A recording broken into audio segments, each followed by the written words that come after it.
ব্যবসায়ী পিতার ঘরে জন্ম নিলেও শান্তিতে নোবেল পাওয়া ইউনূসের কর্মজীবন শুরু হয় শিক্ষকতা দিয়ে। চট্টগ্রাম বিশ্ববিদ্যালয়ে অধ্যাপনা করার সময় পাশের জোবরা গ্রাম থেকে শুরু হয়েছিল তার সামাজিক ব্যবসা। তিনি ক্ষুদ্র ঋণকে সামাজিক ব্যবসার মডেল হিসেবে তুলে ধরেন।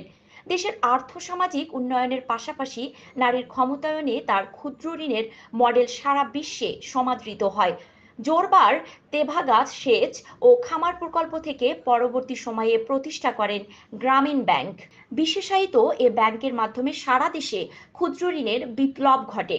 2006 সালে ডক্টর ইউনূস এবং তার প্রতিষ্ঠিত গ্রামীণ ব্যাংক যৌথভাবে শান্তিতে নোবেল পুরস্কার পায়। ডক্টর ইউনূস অন্তর্বর্তী সরকারের প্রধান উপদেষ্টা হওয়ায় নিজ গ্রামে আনন্দের বন্যা বইছে। গ্রামবাসী বলছেন, ডক্টর ইউনূস নিজ যোগ্যতা ও কর্মদক্ষতায় নোবেল জিতেছেন। বিশ্বের বড় বড় দেশগুলোর সঙ্গে তার সম্পর্ক রয়েছে।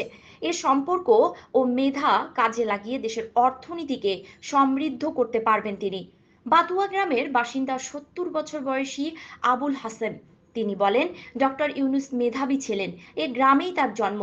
তার বাবা হাজী মোহাম্মদ দুলা মিয়া সওদাগর ব্যবসায়ী ছিলেন। নগরীর বক্সিরহাটে স্বর্ণের দোকান ছিল দুলা মিয়া সওদাগরের।